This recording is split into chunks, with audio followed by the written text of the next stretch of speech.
Eleanor and the Dragon, Part 2 of 2, by Aldred Chase.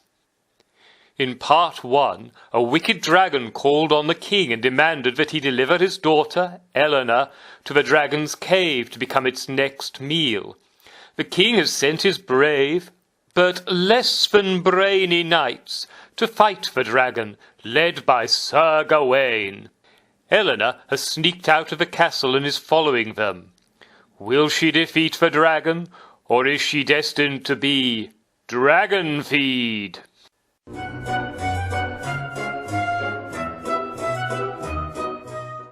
Sir Gawain and his merry band spent 3 days trekking through the land.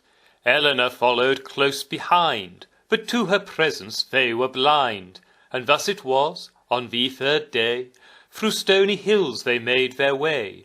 Bright sunshine was a blessing yet, it made the knights in armour sweat, and none of them could find a fault when brave Sir Gawain called a halt. Their noble leader stared ahead, then turned to his comrades and said, "My gallant fellows, bold and brave, we'll soon approach the dragon's cave. Our horses will take fright and scare when dragon's smell is in the air. We'll tether them beside this brook and go on foot to try our luck." The marching knights went boldly on, their helmets flashed, their breastplates shone. They had no doubt, they had no fear, they had an unprotected rear. While flying circles way up high, the dragon watched with beady eye, where it was but a tiny dot, too far away and small to spot.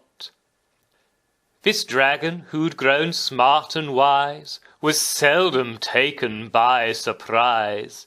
The knights, by contrast foolish mugs, stood out like shiny little bugs. Easy to see and easy to kill, the dragon smiled, as dragons will. It spiraled down in circles wide, a silent, steady, deadly glide, until it touched down on its toes, arriving just behind its foes, landing with a modest thump, enough to make the poor knights jump. A sporting dragon, doing right, would have let them turn and fight. Alas, this dragon had no shame, and hit them with a wall of flame. Such power can't be overlooked. Within an instant they were cooked.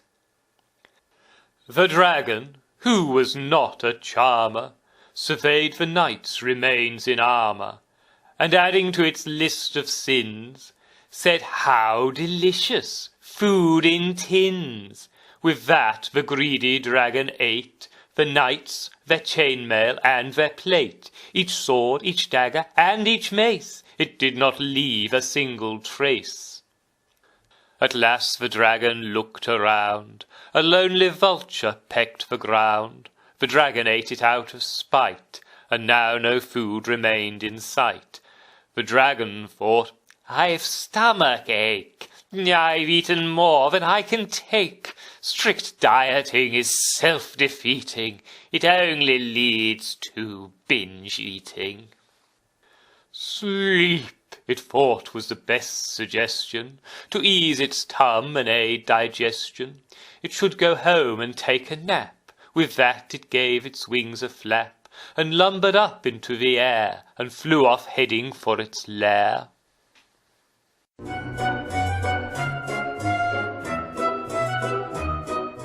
Eleanor viewed the tragic scene of scorched earth where the knights had been.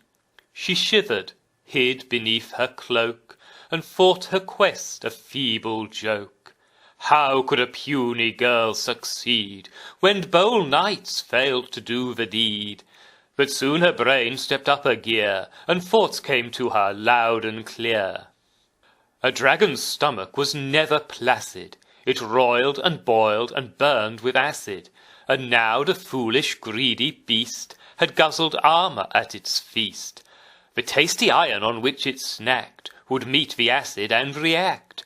producing large amounts of gas, a trapped wind that it had to pass. These thoughts gave her a cunning plan that did not need a fighting man. She crammed her pack with dried-up leaves, and broken sticks she tied in sheaves. Then telling herself she must be brave, she took the trail to the dragon's cave. The blackened tree stumps told her when she drew close to the dragon's den. No speck of greenery could be found on the scorched and barren ground. She climbed a slope of jagged stones, strewn with broken animal bones, and from the top she stopped to stare. She'd caught sight of the dragon's lair, perched halfway up a rocky cliff. Unless you flew, the climb was stiff.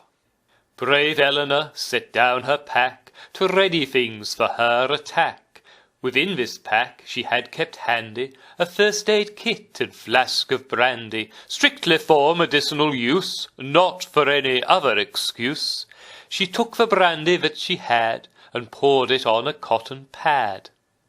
She did not shake with fear and dread, but wrapped the pad about the head of an arrow straight and true. She knew just what she had to do, and though the risk was awful dire, with leaves and sticks she made a fire, then squatted down and waited there to watch the entrance to the lair.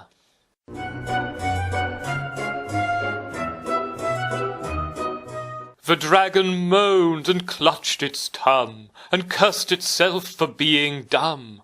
The knights had died in its attack, but now in death they had fought back, and punished it with indigestion, a cruel tactic without question. The farts that built inside its belly were noxious, toxic, vile and smelly, odious, lethal, and explosive, but worst of all, highly corrosive. Within the cave the dragon kept piles of treasure on which it slept. Excessive farting, if employed, would see the dragon's hoard destroyed. Gold coins would tarnish and turn black, gemstones would shatter, mirrors crack, the blades of magic swords would wilt, their jewels spilling from the hilt, while tapestries crumbled to dust, and antique armor turned to rust. The dragon shook its head and cursed. It had to fart or it would burst. The lazy beast, a fault most grave, decided not to leave its cave. It could relieve its swollen tum by poking from its lair its bum.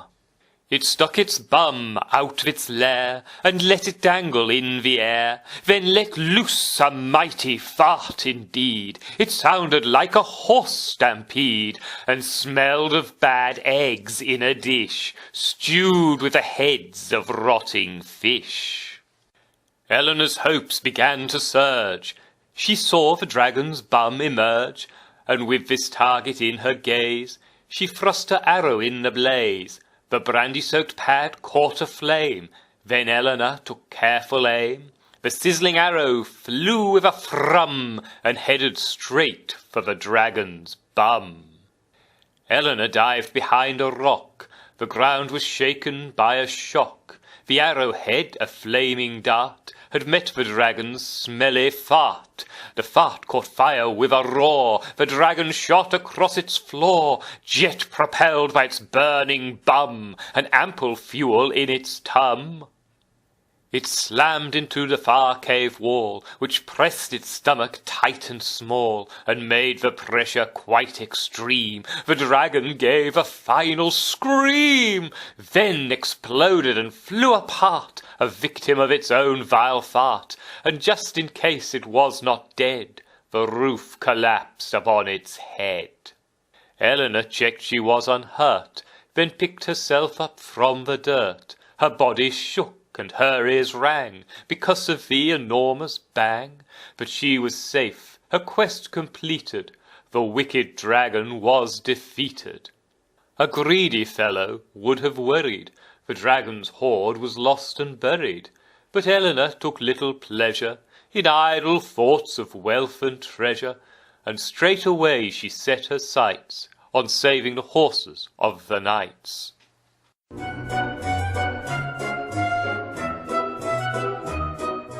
Eleanor and the horses returned. The king rejoiced she was unburned, and when he heard her tell her story, he said, "Your study brings you glory.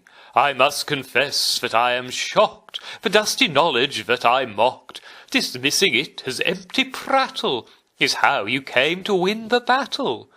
Which ancient scroll on tactics starts with setting light to your foes' farts? But further study it can wait. Now is the time to celebrate. The day is won, the dragon slain. Claim your reward, I'll not complain. Take land and gems, all you can carry, and choose a prince you want to marry." Eleanor smiled and shook her head. "To learn is what I love," she said, "and knowledge is its own reward.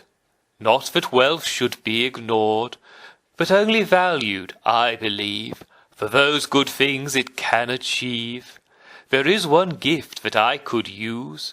Please let me marry when I choose." The noble king swallowed his pride. "I'll grant your wish," he said, and sighed.